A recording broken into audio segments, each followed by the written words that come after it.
Hey guys, welcome back to Movie Husband, or usually Movie Husbands, but it's only me today. So I have a very special guest, which is David Sherwack. He runs a music reaction and review channel that I've been a Patreon subscriber to for a long time. I really like his work because, I think his analysis is really strong, and we've been, yeah, you could take a compliment, Dave. It's okay. We were talking about doing a collaboration where I come on his channel, talk about 5 albums that I really like, and he comes on here and talks about 5 movies that he really likes. So that's come to fruition, and now you're here. So I don't know if you want to take a second to introduce yourself and what your channel's about. Yeah, thanks for having me. It's good to be here. As you mentioned, I do album reviews, mainly talking about music. So this is a little bit different for me. Never talked about movies online before, but we'll see how it goes. I'm excited to be here. Yeah, no, we're definitely happy to have you. So, you've been kind of on a music journey with your channel, right? So, do you see yourself starting a film journey in any way, or what are the ways you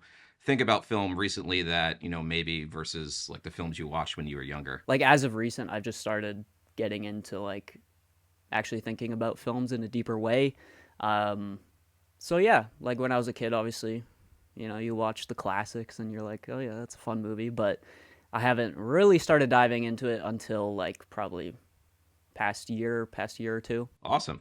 Yeah, so I'll link your channel below, and after we post both our videos, I'll also post the video below if you want to go to Dave's channel and check out all his work. He's been doing the Beatles lately, so that's Yep. awesome. I don't know by the time this comes out, but I think the White Album is next, which is a personal favorite of mine. So that has been really cool. So I'll link those below. I'll also link Dave's Letterbox too if you want to check out the Yeah. movies he likes. You've been watching some serious movies. Yeah. Thank you, bro. Appreciate it. So do you want to start us off with your first pick? All right, let's do it. My first pick here is The Holdovers, directed by Alexander Payne, I believe it is. Yes, sir. Yeah, came out in 2023. Christmas movie. Very cozy, heartwarming. Also, kind of lonely and depressing for much of its runtime as well. Totally. The biggest thing that stands out to me about this movie is just the performances. Our three main characters. So you have Paul, the teacher, Angus, the student, and Mary, the chef. I guess she is. I don't know. I think Mary's performance is one of the most underrated of the movies. Of the movie, her character kind of just being a mother carrying the weight of her recently deceased son, but she eventually kind of finds joy with her sister and her soon to be niece or nephew. I can't remember which one it is. I don't know. I find she plays this character with just a lot of empathy and humanity. Paul is kind of this grumpy, gross, lonely man at the start of this film. But as we get to know more about his past, we kind of come to empathize with his behavior and understand his values. How spoilery are we getting in this? Are we talking about spoilers or no? Oh yeah, spoil everything. This Okay. is your warning. Any movie we talk about, we're gonna spoil. Okay. Yeah. So he kind of, at the end of the film, he kind of sacrifices his job, loses his job for Angus. It just makes complete sense as through the Christmas season, they kind of find this deeper bond and they kind of, relate through similar hardships. He also has a lot of brings a lot of comedic value throughout this film, which I think he plays perfectly. He obviously being a professor, being a teacher, he uses language in a really funny way, just using words to like insult people that you never really hear used. And I think it brings a lot of flavor to this otherwise kind of depressing film. Angus is played by Dominic Sessa, I believe his name is. Yep. I think he plays this kind of sassy teenager so well. But you also get the sense that he's kind of different from the other students, from the other kids. There's like a level of maturity to his performance that I think helps convey this. His monologue about like not wanting to become like his dad. It's so heartfelt. It's so relatable for me. I think he also has the best comedic moment of the movie where he says, "It's candy cane," Oh yeah. where they're at like the historical museum or whatever. I love his performance. I see some people kind of criticizing his performance. Maybe not some people, but I've seen one guy on TikTok criticizing his performance. But I don't know. I find it to be really fun, just really heartfelt. It's shot beautifully. I love the production design. It's kind of got this old film grainy look to it that makes it feel like it's coming out of the 70s. Love the music in this as well. There's the use of this Lobby Cifre, I think that's how you say it, song. Um, that I think is just absolutely brilliant. And this movie actually got me into his music. It's kind of a classic story of like found family, Hmm. but I think it's just executed with so much skill that makes it feel kind of a step above a lot of other movies that tackle similar themes. So that's my general take on it. Yeah, totally. I love this movie. I saw it in theaters last year, and then I rewatched it for this video. And kind of like you were saying, I forgot how literate the script is. Paul Giamatti's character will say things like Bulgarian Visigoths and Yeah, things like that, and it feels like kind of like you were talking about, like it feels like a movie from like a bygone era. These movies that were like shot on film, or even like campus novels from the '70s that were like funny, sad, and touching, like all intertwined together in this like really bittersweet moment. The scene you're talking about with Dominic Sessa hits close to home for me as well. But his performance in it is like it's just one shot with like a slow zoom, and he has like yeah, this tiny little tear in his eye, and it's a great performance. Like there are other points in the movie where I could see how somebody could like knock on his performance a little bit, but that scene he absolutely nailed. It's so emotional. yeah. It's genuinely like a joy to watch for me, but like at the same time, I think the sad Christmas movie is so underrated. I mean, there's not many of them, but like Christmas is, yeah, it's a time with your family, but it's also for some people like a time that you feel extra lonely for one reason or another. And Yeah, this film definitely captures that. Divine Joy Randolph's performance is insane. she's so good. Yeah, so heartwarming. She won an Oscar for this movie, so like hell yeah, one of my favorite wins from last year. So I love this film, and I don't know if you've seen Alexander Payne's other films, but like most of them are like this. They have this similar vibe. There's a great one called Sideways that Paul Giamatti is in with him and his best friend go to wine country, and it's also like just two sad sack guys being sad. Just great Yeah, stuff. But I love this movie. It was a great pick. I don't know. It's so cozy, and it just something about it is just so fun to live in. So Yeah, I posted this on my yeah, Instagram too, but there's that scene where she talks about, with yeah. she's by the record player or whatever. Yeah, and she like always Yeah, yeah. finds her way to just taking over the music at a party, and I do the exact same thing. I'm like famous for this, that I like covertly take the Bluetooth somewhere and attach my phone to it and be like, "Oh, why is like Tom Waits playing?" First one I'll talk about is Jackie Brown. Jackie Brown is a Quentin Tarantino movie, and it sounds like weird. Why would I pick Jackie Brown over like Pulp Fiction or something? I love all of Quentin Tarantino's movies for the most part, but like the older I get, and not that you need to be old to identify with this movie, but the older I get, like the more Jackie Brown really resonates with me because like Tarantino is not really known for being like the most mature filmmaker. Like Mm, usually when I watch his movies, I want to see a lot of cursing and a lot of violence. And I feel like Jackie Brown, the characters deal with like aging and kind of being at the twilight of their life and looking back in a way that his other films just don't have at all. So there's this emotional like undercurrent to everything that I think is so rare in his films, and the performances are so good. Like they're really really subtle. mm-hmm.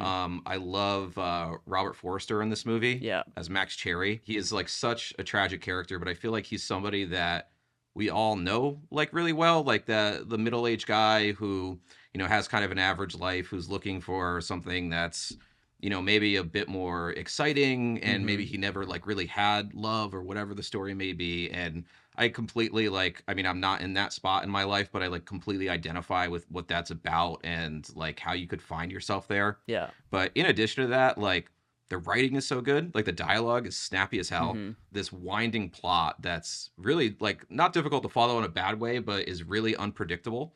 And it comes from, I actually read the novel that it's based off of ages ago. It's an Omar Leonard novel, but again, like great source material and fantastic soundtrack. Oh So yes, like, I was gonna say that too. The yeah, music in this movie is so yeah. good, so good. Bobby Womack, yeah. And one of my maybe like my favorite final shot of Tarantino's career, just that like 1 minute hold on Jackie Brown's face before the movie ends. I love this movie. It's funny, Pulp Fiction was my favorite movie of Tarantino's for the longest time, and like as I've gotten older and as I've rewatched both those movies, like Jackie Brown has kind of snuck into the number one spot. So, Yeah, what did you think of this? yeah, I loved it. I mean, the thing that stood out to me the most is like I know you were talking about the storytelling being kind of winding at points, um, and I think that's so like apparent in that kind of money exchange scene in the mall, where like I think that is just like masterful storytelling. That entire like segment, it's so engaging. but it like keeps you on your toes at the same time. It's just so well done. I love one thing that's just hilarious to me is how Robert De Niro is just like this stoner side character for like 75% of the movie until he actually like gets to do something when he well, I guess we're talking about spoilers when he Yeah, we're when spoiling, he so when he yeah. kills that girl. So yeah, I love his character in this. I think it's hilarious. Samuel L. Jackson is just endlessly cool, but also like just crazy ruthless in this movie as well. Um, the colors just pop in this movie. It looks so good. The chemistry, I love the chemistry between Jackie Brown and Max Cherry. The music in this film is so good. It's like this. Would it be like 70s funk, soul, R&B kind of Yeah, kind of vibe? like Motown era type of stuff. Yeah, it's just it has so much personality to it and so much flavor. It's so fun. No, I'm glad you liked it. Have you seen any of his other movies? I've seen Pulp Fiction. That's the only other one. Yeah, it's interesting. Like he followed Pulp Fiction up with this movie, and they're so different Hmm. from one another. He continues to grow as a filmmaker, but he almost like reverts back in some ways to like some other instincts after this movie. And I would love Hmm. to see him take on something a little smaller. Like even the way that this movie like builds tension in the tiniest little ways, like Hmm. when Sam Jackson is walking around her apartment and turning off the lights, and you're kind of getting this Yes. idea like, oh, he's gonna kill her. Yeah. Just the way it builds tension from like the tiniest little things is just great. That scene. Oh, that scene is so good. Yeah, That scene had me on the edge of my seat. I was just like, dude, I it was know. just so well shot. Oh, When I showed it to Matt, and there's that reversal where she points the gun at him in the dark, and like yeah. there's the whole reversal of the scene. Matt started like cheering. It was great. I also love how she's just like. I mean, maybe you had this in film at the time, but she's just like a badass, you know? Like she's not like damsel in distress or whatever. Like her character isn't relying on the men in the movie. Like she's kind of doing her own thing. Like it's I don't know. It feels very maybe not ahead of its time because I'm guessing that was already being done in film at that in the 90s, but I don't know. I just Yeah, like that touch to her character as well. it definitely wasn't as common. But Yeah. yeah, for sure that this is definitely like a bit more of a rarity in the 80s and 90s than it is today. I love the ending scene of this movie too where it's like they these two people they want to be together deep down, but there's something kind of pulling them apart. The way they perform that scene is so devastating in a way. I know, and it's so subtle. Robert Forster totally should have won an Oscar for this movie. He was nominated, but Yeah. he didn't win. He's the guy from Breaking Bad too, I think, right? He's the vacuum guy Oh, in he Breaking Bad. is. Yeah, I completely Yeah. forgot about that. We'll talk about Mulholland Drive in a little bit. He shows up in that for like 3 seconds and doesn't say anything. Oh. Oh, I didn't even realize. Yeah, it's really weird. There you go. But yeah, we'll talk about that when we get there. All right, let's talk about the zone of interest. So this was the first Jonathan Glazer film that I had seen. I've seen Under the Skin after this, which I also kind of wanted to put in this. But this is a film that takes place in Germany in World War II, of course. Our main kind of characters here being a family that lives right next to a concentration camp. I just love how this film approaches the subject matter. Like, we're never shown what's happening inside the camp, but the camp has this kind of looming presence visually and auditorily throughout the entire film. You hear the horrible things that's happening, inside the camp. The way that the family reacts or actually doesn't react to anything that's happening. Like there's a scene where the mom is trying on a coat or something, and then, there's gunshots that you hear in the background, and there's genuinely no reaction from her whatsoever. A lot of the way this movie's shot is just kind of locked off stationary cameras. There doesn't seem to be much in the way of like lighting. Like it feels very naturally lit. And it kind of brings this more realistic / documentary style approach to it. And I think that choice really helps treat the subject matter with respect as well. It doesn't over dramatize or Hollywoodify, I guess is what I'll say, the subject matter. Yeah, it feels like a very unique take on this horrible event, and it's been depicted in film so many times that I feel like this is just a really interesting way to do it. The first time I watched it, I was like, when are things going to happen? I feel like nothing's happening Yeah. in this movie. But as you get towards the end of the film, you kind of realize that things were happening the entire time. You weren't like, you couldn't see them and you weren't immediately made aware that things were happening. It's kind of just, it creeps up on you in a really unexpected way towards the end. The ending scene, obviously, with the main character being in kind of that hallway, and he's got really just like darkness surrounding him on both sides.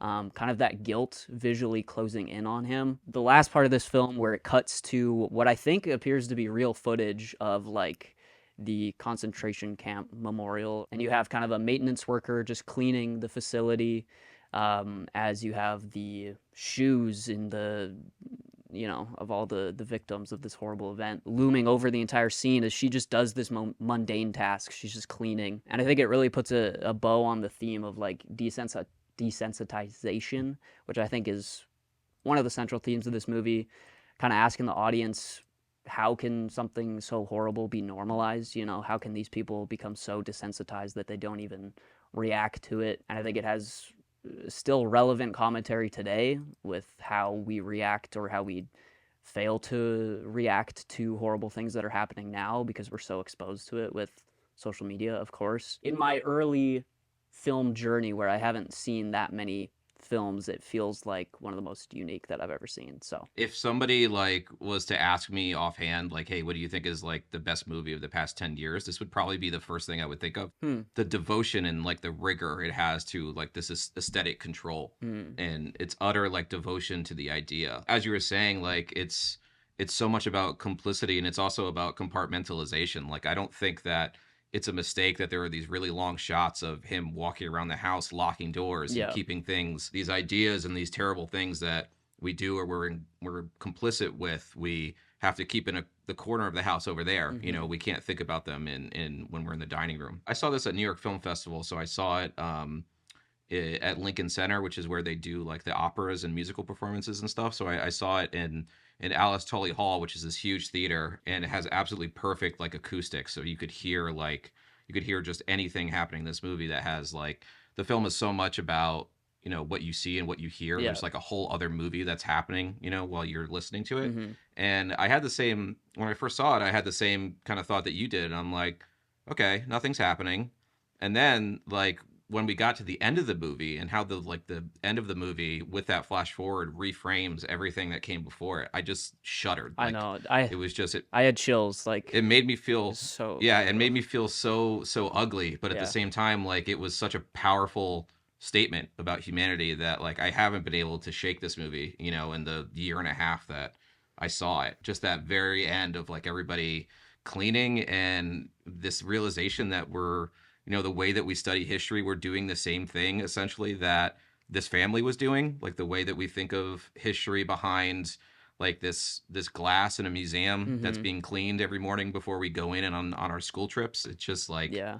yeah, it's horrifying. You could tell like how finely controlled and how detailed this film is. Like, Jonathan Glazer makes a movie like once a decade. Mm. Like, he doesn't make movies very often, but whenever he puts something out, it's like so meticulously crafted up and down. There's just not a single thing that's out of place. Yeah. I mean, just something about the sound design too. Like, even when it's just the family walking around in the house, the way the sound, it doesn't feel like a traditional movie. The movie doesn't filter out these, what other movies would deem as unnecessary sounds. And because of that, again, it feels very, very real and almost documentary like style filmmaking. All right, next pick for me is Fargo. I love this movie. I saw this movie in high school, and it's still one of my favorite movies. Like, I think it taught me just how much you can do in 90 minutes. It has a very, very tight script, like, and it's a very tight story. The Coen brothers, they're some of my favorite filmmakers, but like, their talent for caricature and just like infusing humor and character into every scene, like Yeah. scenes that normally would just be very run of the mill or boring for any other film, they're able to infuse like so much character into it. And they do this in all their films. Like, even if somebody's going to like a doctor's office and they interact with the secretary, that secretary has their own unique like oddity characteristics, Yeah. and that's all over Fargo. And as funny as it is and how much character there is in it, it's also a movie that's very conspicuously dark. Jerry Lundegaard's character, the like William H. Macy, like this whole idea of his desperation and what he's willing to compromise in order to do that, and his wife, who like seems like a very nice woman, does not make it out of this movie alive, even though we don't see it. Mm-hmm. So it's a film that I think the more you think about it, the darker it is, and it's in, I think, somewhat in conversation with a film they made later called No Country for Old Men. Very similar, just in its view of human nature. Like there is this extremity of like the way that they view people of either being wholly good or wholly bad. There are people in this movie that are like borderline evil, Yeah. and then other people that are somewhere in the middle and somewhat complicit in what they're doing.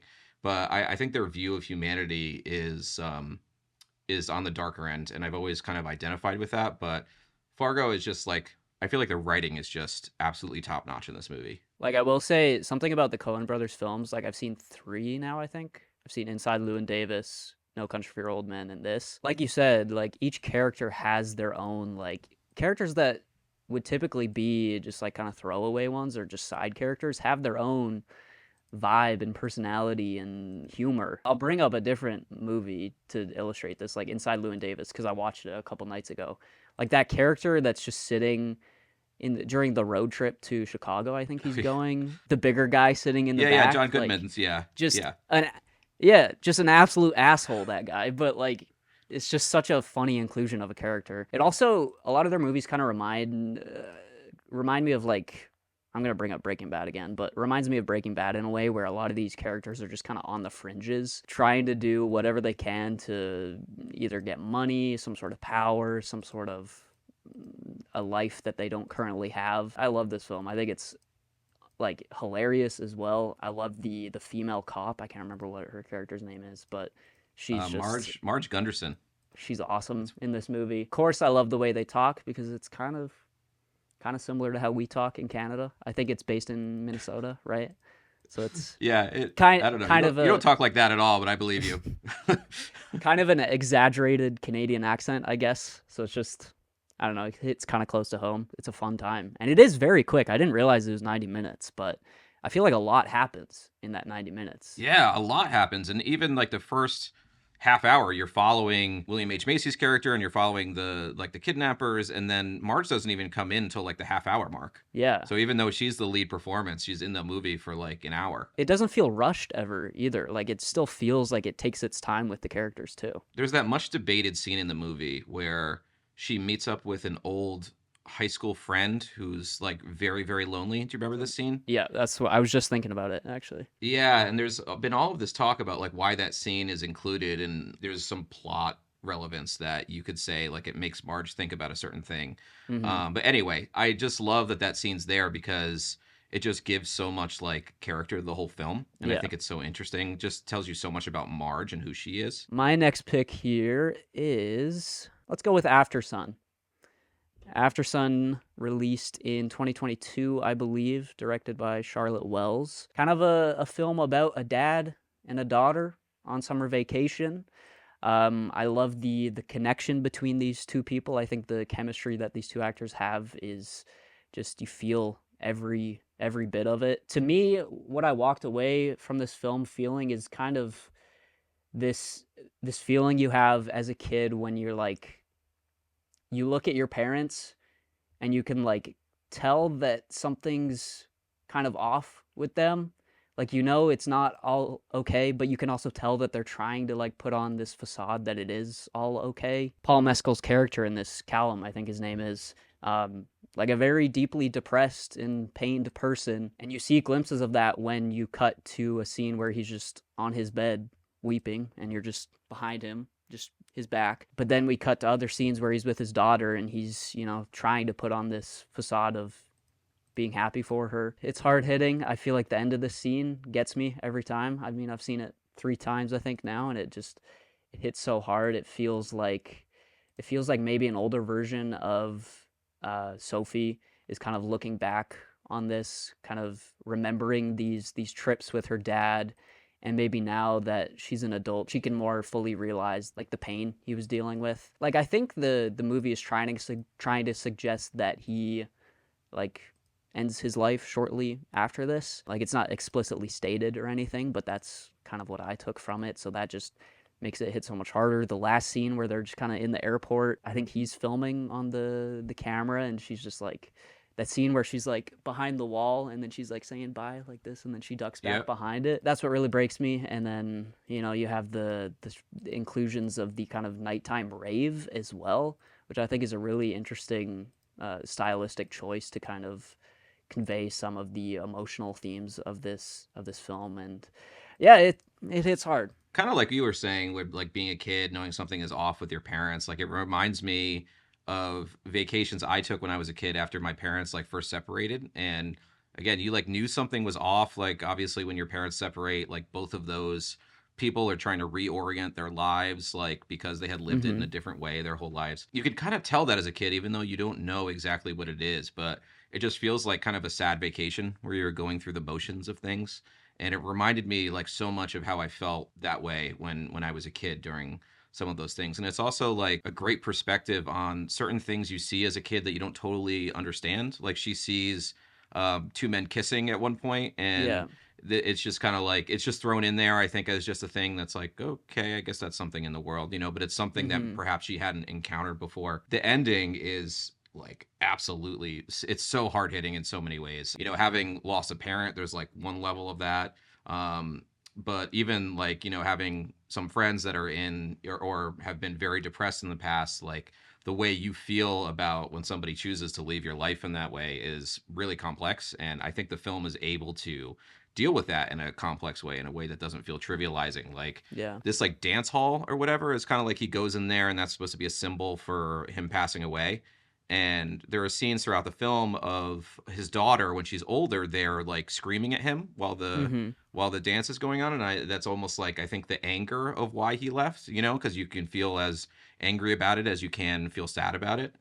I just think Yeah. it's a conspicuously like complex film about the ways that we deal with grief and the ways that we view our parents. It's really good. It's actually a movie that honestly the first time I saw it didn't hit me that hard, and then the more I thought about it, the more affected I was by it. So I Mm-hmm. didn't end up really liking this film until maybe like 3 or 4 months after I had first seen it, and then I Mm. rewatched it for this, and that was when it hit me the most. I think I Instagrammed you. I was like, you really ruined my night by picking this one.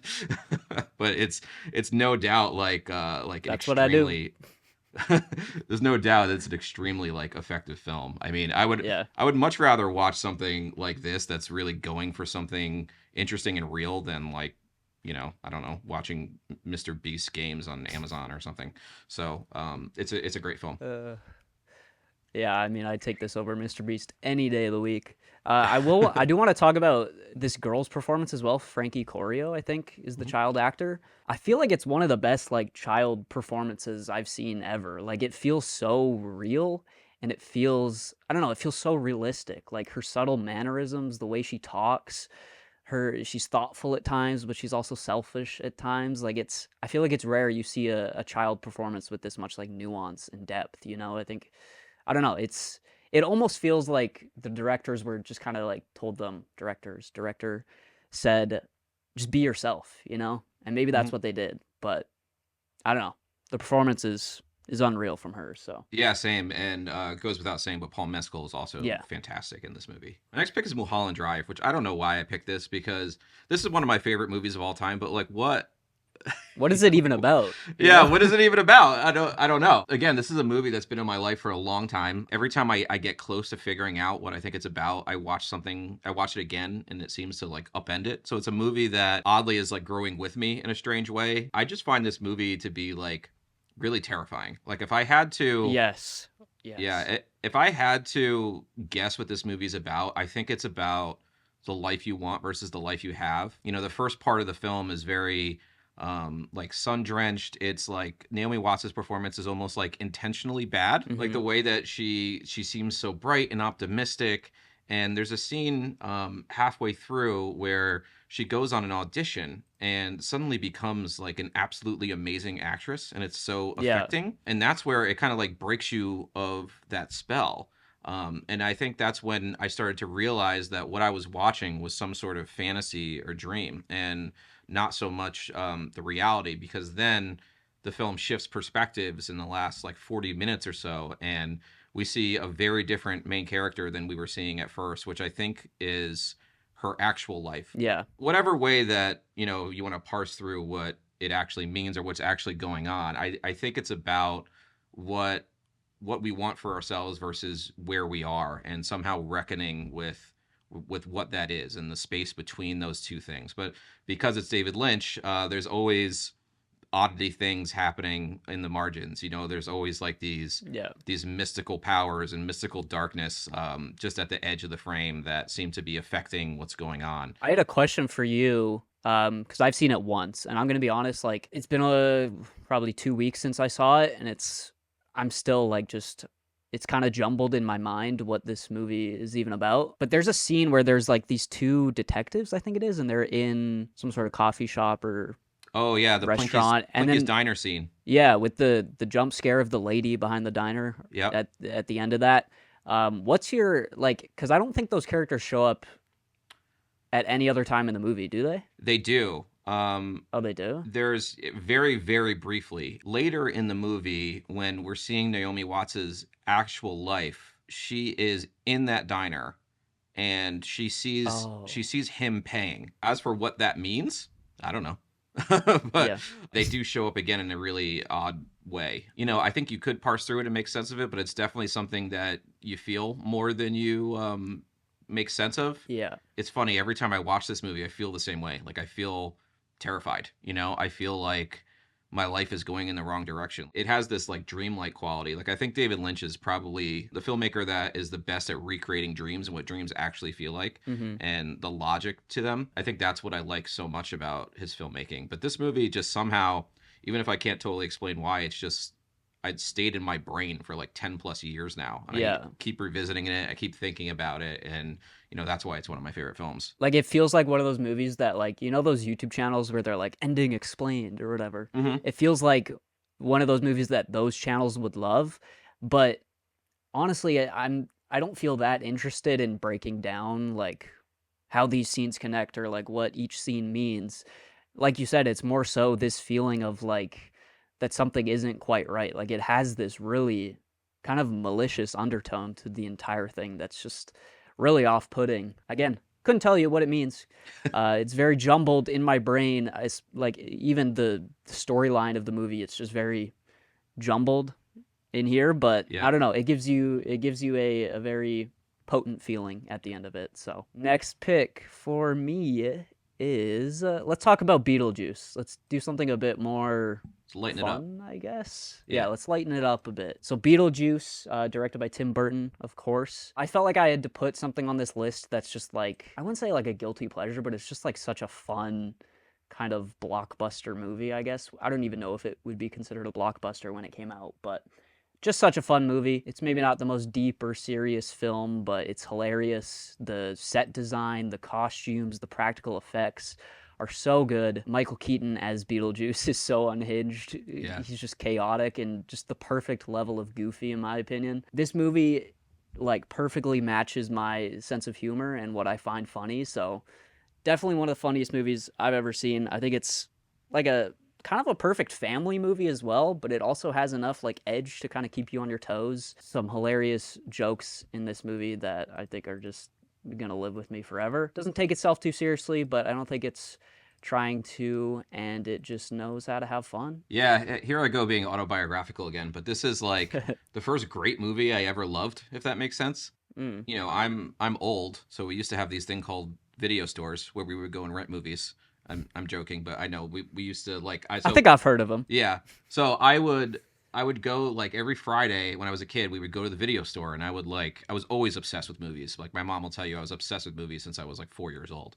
But I would like just go through and like pick up the boxes and like be really interested in things. And I remember I picked up the box for Beetlejuice and my mom was like, I think you would really like that movie. I was probably like 5 or 6 years old. It just completely like unlocked something for me. Like I think it was really formative in like how dark and confrontational my sense of humor is. Yeah. I really like how it has such this like lightweight approach to things that we're all terrified of, like death. Yeah. I think it's like a really interesting and fun way to deal with something that's so heavy like that. It's tight and it's funny, and every time I watch it, and I watch it like I don't know, maybe once a year, I'm like struck by like how like schmaltzy and sentimental films have become now because this film is actually like pretty unsympathetic towards its characters. Yeah. Like everybody is kind of a joke. Like Yeah. Catherine O'Hara is like, so up her own ass with her art.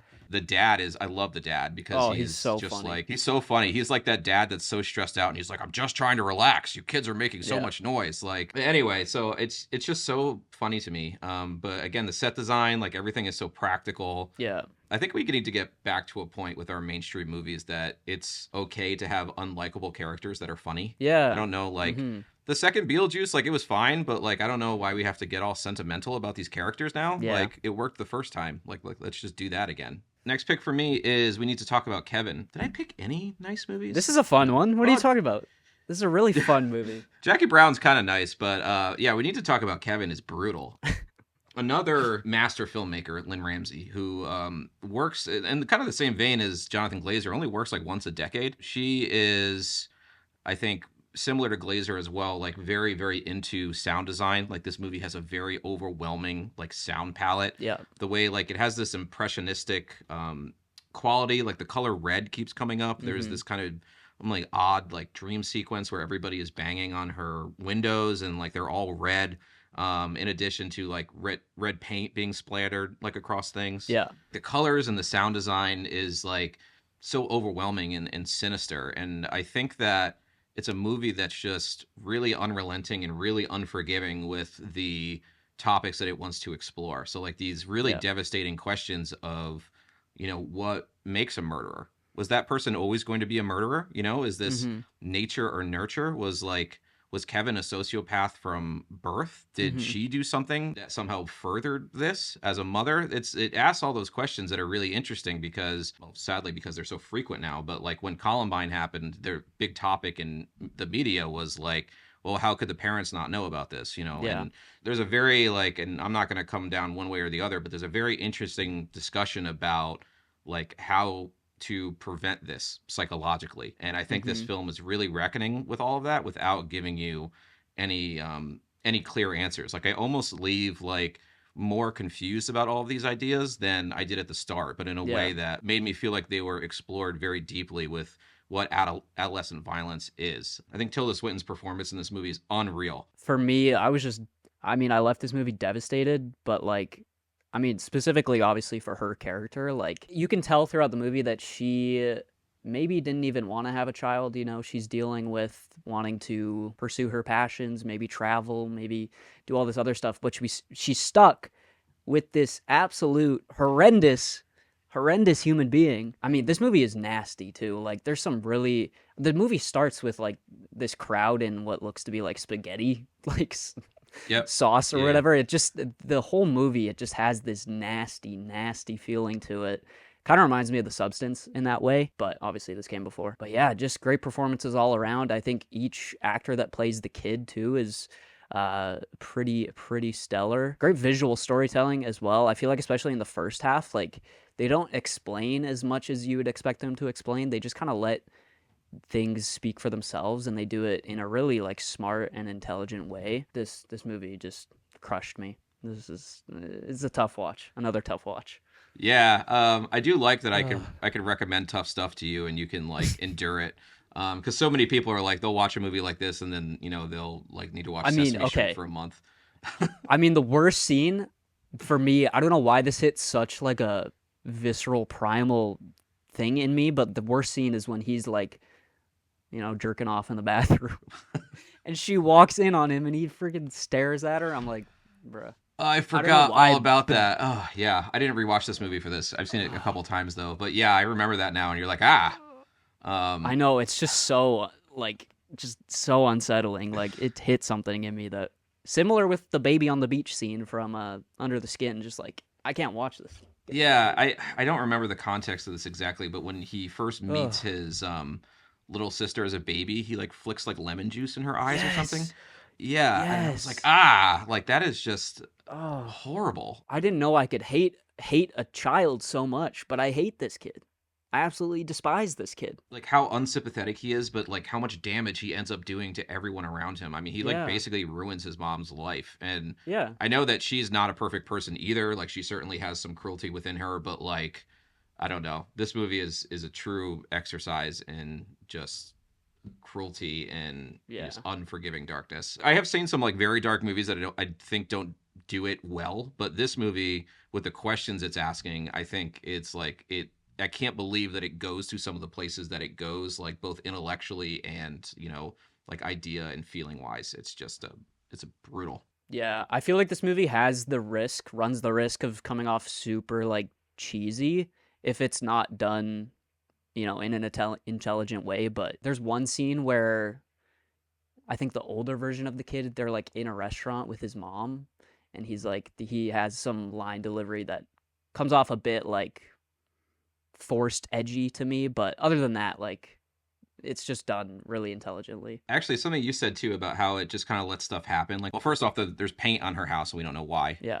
That's one thing. But then she goes to the grocery store and she sees somebody and she like runs from them, just leaves her cart. Yeah. And we're like, oh, why is that? So the film, it does a good job of building the mystery of what actually happens Yeah. before Yeah.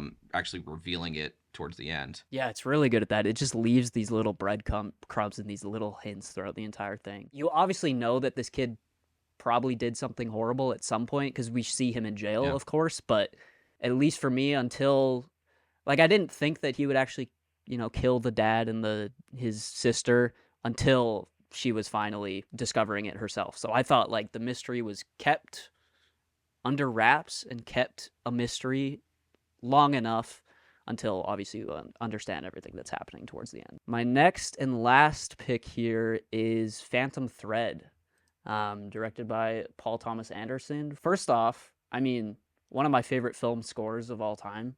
Johnny Greenwood absolutely kills this thing. I gotta say it, Daniel Day-Lewis, one handsome guy, and his chemistry with Vicky Creeps, Alma, it's just absolutely bursting off the screen with sensuality, fear, intrigue. I love their relationship throughout this entire thing. Reynolds is such a interesting character. He's very particular about certain things. Like you have that breakfast scene, of course, where she's making the most subtle noise and he's just kind of like losing it. At times coming across very manipulative, controlling, possessive.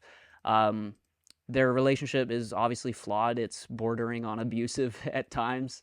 And it becomes pretty sadistic towards the end. I can't help but want this relationship to succeed the entire time I'm watching it. Like I somehow care about both of these people, and I understand that no matter how weird this relationship is, they both kind of need each other in a weird way. This is kind of shown with Reynolds', I guess, mommy issues, which I think is a really interesting aspect of his character.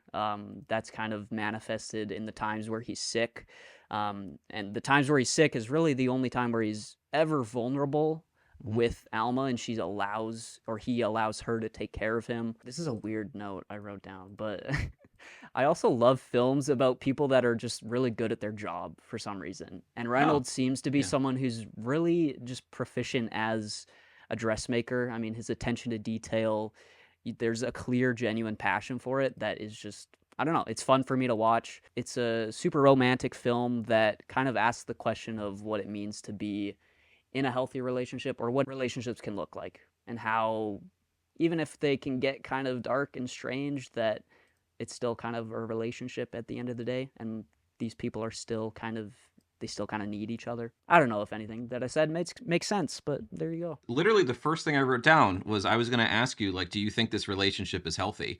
And I think it's not like a clear yes or no. Yeah. I mean, it's arguable that it's unhealthy, but it seems to be like working for both of them. Like they seem to be complicit and cool with what the other person is doing. Like I think she upends his world. He almost likes in a way, even though it's causing chaos to his whole process. I really identify with him because I'm like, I'm not very controlling of people, but like, and I'm far less talented than he is, but I'm very like orderly, and I like process, and I like definition of routine. I think the better you get at something, or like the longer you do something, the more you defined you get about it, right? So you find a process that works for you, and you say like, this is the process. And as I like get older, I try to like undo that definition a little bit, because I want to still be learning about things. I don't want to be thinking about how there's only one way to do something, because then that's, as soon as you make that decision, that's when you stop learning. And I think Reynolds in a way is has stopped learning, and Vicky Krieps' character helps him learn again. Mm, So I think that's really, really interesting and a very healthy part of their relationship. This movie is also really funny. it is, yeah. I love this like alcoholic lady who's like one of his best customers. Do you Oh remember this yeah, lady? yeah. Like, And then they like go and yeah, take the dress off of her or whatever. Like yeah. she can't be wearing that dress. Like, And like you know, being in business and marketing like I am, like there's people that I don't love that I have to deal with sometimes, and yeah, you're like, this person is worth a lot of money to my job and I have to tolerate them, and I just love seeing Reynolds like navigate that. You're right on with Johnny Greenwood.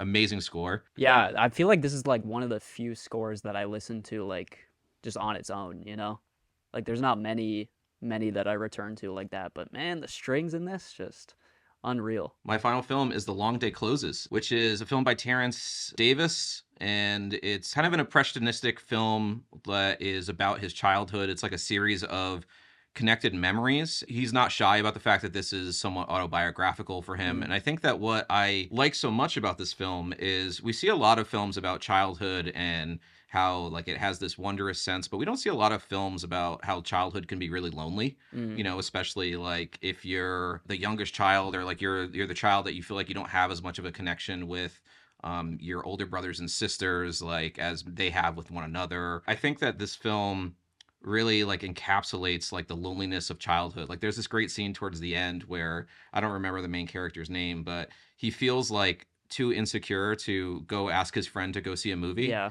You know, being a kid and not wanting to be judged, like that was just so relatable. Like it Hmm. brought me back to being like 8 years old immediately. Yeah. It captures these beautiful moments in childhood and just like family life and living together. I love how song is used in this film. Like Me how, too. Yeah. yeah, and so much of it is singing. Like his mom like singing in the kitchen like reminds me so much of my mom singing in the kitchen. Hmm. And I know your mom has been on things of yours. She sings.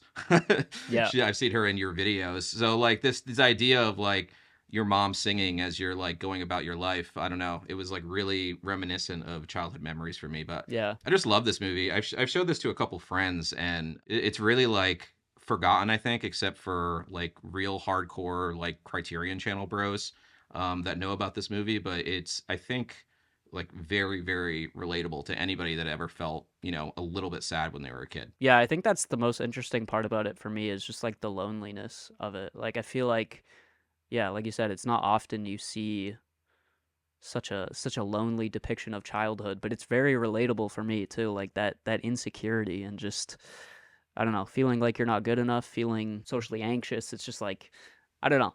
It's a very unique perspective. I love the way this is shot too. Mm. Like I feel like there's a lot of shots where it's just like you have the main kid like directly facing the camera. It really brings the viewer kind of into his emotional state and Yeah. really like highlights that vulnerable aspect of it. I want to thank you for being on today. This was awesome.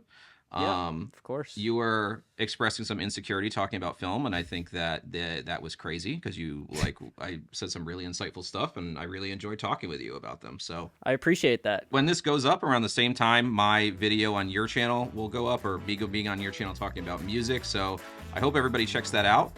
And again, thank you for Dave for being here. We will see you next time on Movie Husbands. See you guys later.